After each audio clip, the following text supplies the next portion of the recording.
بسم اللہ الرحمن الرحیم۔ کلمہ طیبہ لا الہ الا اللہ محمد رسول اللہ کے روحانی مفہوم کو تصوف کی روشنی میں دیکھیں تو یہ محض الفاظ کا مجموعہ نہیں بلکہ ایک عظیم حقیقت کی جانب اشارہ ہے جو بندے کو اللہ کی وحدانیت اور رسول اللہ کی رسالت کے عرفان تک لے جاتی ہے۔ تصوف میں کلمے کی روحانیت مختلف پہلوؤں سے عیاں ہوتی ہے، جس میں سب سے پہلا اور بنیادی پہلو توحید کی معرفت ہے۔ تصوف میں سب سے بنیادی اصول وحدت الوجود یا وحدت الشہود ہے۔ جب کوئی سالک روحانی مسافر لا الہ الا اللہ کا ذکر کرتا ہے، اسے اپناتا ہے، تو وہ اپنے نفس، دنیاوی خواہشات اور مادی تقاضوں سے بے نیاز ہو کر اللہ کی وحدانیت میں فنا ہونے کی کوشش کرتا ہے۔ صوفیاء کے نزدیک کلمہ لا الہ کا مطلب ہر جھوٹے خدا اور دنیاوی تعلقات سے انکار ہے، جبکہ الا اللہ کی مکمل حاکمیت اور بندے کے دل میں اس کی وحدانیت کا استقرار ہے۔ تو کلمے کا ظاہری اور باطنی مفہوم سمجھنا ہر انسان کے اوپر، ہر مسلمان کے اوپر فرض ہے، چونکہ یہ توحید پر مبنی ہے۔ دوسرا پہلو یہ ہے کہ نفی و اثبات کا اصول صوفیاء کے نزدیک لا الہ کا مطلب ہے کہ تمام غیر اللہ کی نفی کر دی جائے، یعنی دنیا، مال و دولت، شہرت اور نفس کی پرستش ختم کی جائے، اور الا اللہ کا مطلب ہے کہ صرف اللہ کی ذات کو دل میں بسا لیا جائے۔ اسی کیفیت کو فنا فی اللہ کہا جاتا ہے۔ جب کوئی شخص فنا فی اللہ ہوتا ہے، جس میں سالک اپنی ہستی کو مٹا کر حق کی حقیقت میں محو ہو جاتا ہے، تو رسالت کا شعور جو سرکار مدینہ نے دیا ہے، تصوف میں رسول اکرم صلی اللہ علیہ وآلہ وسلم کی ذات کو وسیلہ اور نور ہدایت قرار دیا جاتا ہے۔ محمد رسول اللہ کہنا محض زبانی قرار نہیں بلکہ اپنے اعمال و افعال میں نبی کریم صلی اللہ علیہ وآلہ وسلم کی اتباع کا عملی ثبوت دینا ہے۔ صوفیاء کرام کے مطابق حقیقت محمدیہ وہ مقام ہے جہاں بندہ اپنی باطن کو سیرت مصطفی کے مطابق ڈھال لیتا ہے۔ ذکر کلمہ اور روحانی ترقی صوفیاء کرام ذکر کلمہ طیبہ کو ایک طاقتور ذریعہ قرار دیتے ہیں جو قلب کو زندہ کرتا ہے اور روحانی ترقی کی راہیں کھولتا ہے، جیسے ذکر جلی اور ذکر خفی۔ اس کا مقصد دل کی غفلت کو دور کرنا ہے، اور ذکر خفی اس لحاظ سے ہے، اس سے روح میں ایک خاص قربانی اور لطافت پیدا ہوتی ہے۔ تو جو شخص کلمے کے ذکر سے اپنے آپ کو معمور بناتا ہے، ذکر نفی و اثبات، بعض صوفی سلسلے لا الہ کو سانس پر نکالتے ہیں اور الا اللہ کو سانس سے اندر کھینچتے ہوئے ذکر کرتے ہیں۔ یہ مختلف قسم کے صوفیہ مختلف قسم کے طریقہ کار بتاتے ہیں، مگر جو تصوف میں حقیقت میں کلمہ کو سمجھنے کی بات ہے وہ یہ ہے کہ حقیقت دل میں راسخ ہو جائے۔ کلمہ طیب کی حقیقت اور فنا و بقا۔ کلمہ طیب دراصل بندے کو فنا سے بقا کی طرف لے جاتا ہے، یعنی فنا فی اللہ، اپنی ذات، خواہشات اور جھوٹے معبودوں کی نفی۔ بقا بھی اللہ یہ ہے کہ اللہ کے حکم میں زندگی بسر کرنا، اللہ ہی کے ذریعے اٹھنا بیٹھنا، اور اب تمام امور اللہ کے تابع ہوں۔ فنا فی رسول سرکار مدینہ صلی اللہ علیہ وآلہ وسلم کی محبت اور اتباع میں اپنی خواہشات کو فنا کرنا ہے، چونکہ کوئی شخص اس وقت تک مسلمان نہیں ہو سکتا جب تک وہ ہر چیز سے بڑھ کر سرکار مدینہ کے ساتھ محبت نہیں کرتا۔ شریعت و طریقت کے مطابق زندگی گزارنا ہے۔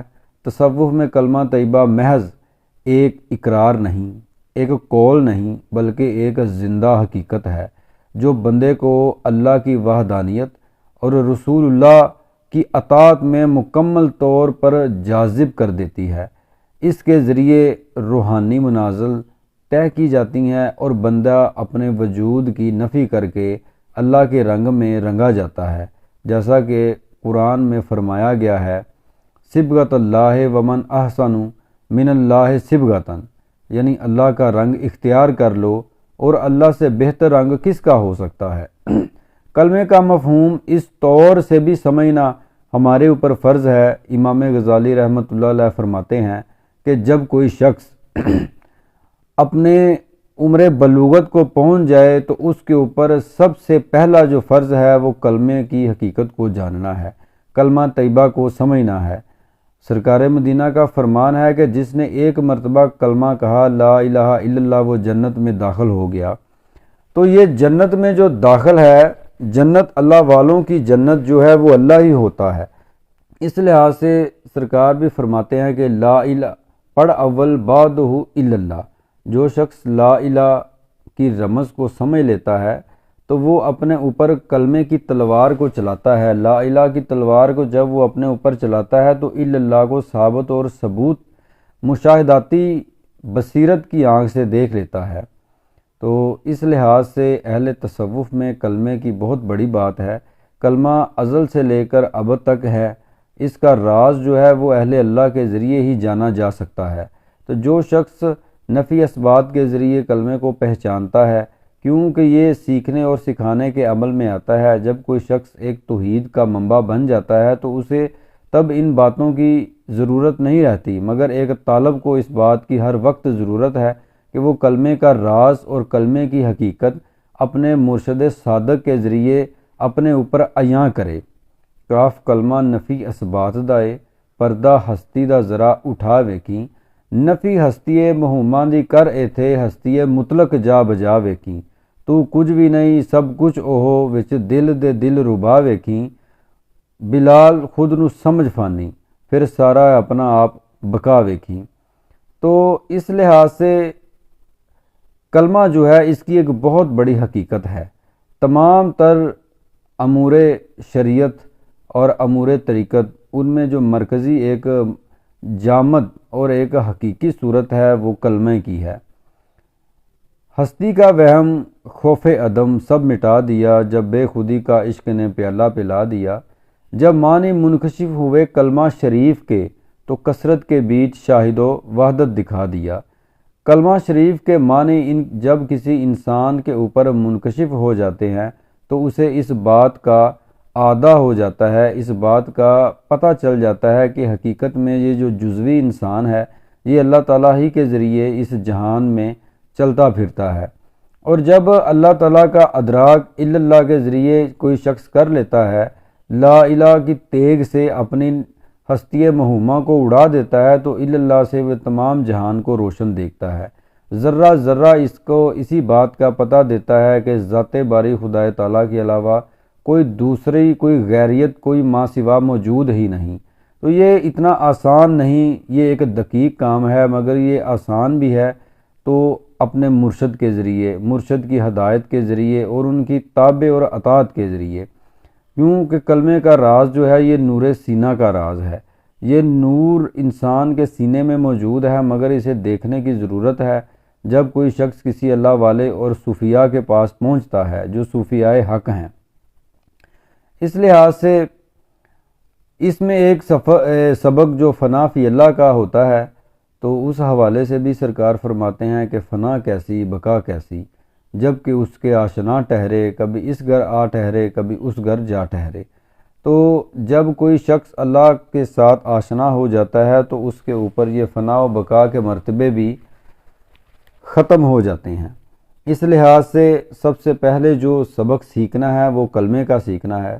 شریعت میں کلمہ اقوال کی درستگی کا نام ہے، طریقت میں افعال کی درستگی کا نام ہے، معرفت میں احوال کی درستگی کا نام ہے، اور حقیقت میں یہ محض ایک حقیقت الحقائق کو جاننے کا نام ہے۔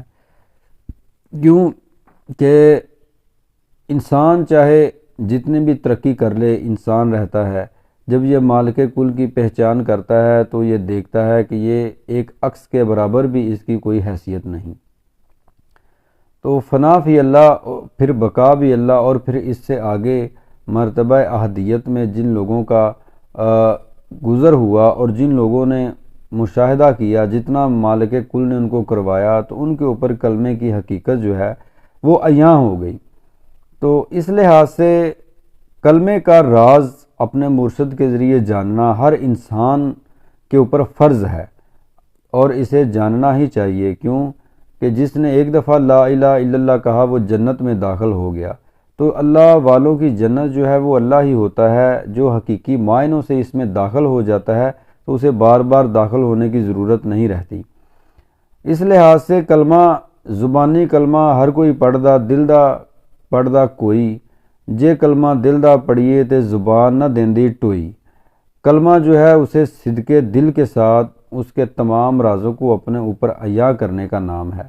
تو جتنا زور توحید کے اوپر دیا گیا ہے اور باطل سے منع کیا گیا ہے، وَقُلْ جَاءَ الْحَقُّ زَهَقَ الْبَاطِلَ إِنَّ الْبَاطِلَ كَانَ زَهُوقًا، جب حق آ جاتا ہے تو باطل مٹ جاتا ہے، بے شک باطل مٹنے والا ہے۔ تو انسان کی ذاتی کیفیت میں اس کی ہستی محومہ جو ہے یہ باطل ہے، اس کا ہونا اس کی اپنی خودی ایک باطل ہے۔ جب یہ خودی سے بے خود ہوتا ہے تو اسے کلمے کی حقیقی روشنی عطا ہوتی ہے۔ اللہ تعالیٰ آپ سب کو، مجھے بھی اور سننے والوں کو اور خاص کر نوجوانوں کو اس طرف لے کے آئے کہ وہ کلمے کے رازوں کو جاننے کی کوشش کریں۔ شریعت میں جو کلمہ دیکھیں، جن لوگوں نے کلمے کی پاسبانی کی، کلمے کا درس اپنے دل سے اور دماغ سے سمجھا، انہوں نے مجاہدات کے ذریعے، جد و جہد کے ذریعے اور جہاد کے ذریعے دور دور تک اللہ تعالیٰ کی توحید کو پہنچایا، ان لوگوں تک بھی پہنچایا جو لوگ باطل خداؤں کی پوجا کرتے تھے۔ بلکہ قرآن پاک میں بھی دیکھیں، حضرت ابراہیم علیہ السلام، سرکار مدینہ اور دیگر جتنی بھی ہستیوں کا ذکر آیا ہے، ان سب نے کلمے کا ہی ایک خدا کا پرچار کیا ہے۔ تو کلمے کو سیکھنا اور سکھانا شریعت سے بڑھ کر طریقت، حقیقت اور معرفت میں یہ ایک مرشد کامل کے ذریعے ممکن ہے، اور چاہیے کہ ایسا مرشد کامل ملے جو سر الاسرار کو انسان کے اوپر کھولے، جو رازوں کا راز ہے جسے ہم کلمے کا راز کہتے ہیں، وہ اس کے اوپر کھولے۔ تو جڑے رہیے گا بلال عارف قادری کے ساتھ تصوف کی تعلیمات کے لیے۔ یہ ایک روحانی اور جسمانی اور ہر اعتبار سے آپ کی رہنمائی کا ذریعہ ہے۔ تو سرکار مدینہ نور سینہ صلی اللہ علیہ وآلہ وسلم جو ہمارے دلوں کا چین ہے، ہماری آنکھوں کا نور ہیں، ان کی دی ہوئی روشنی کو آگے پھیلانا ہے۔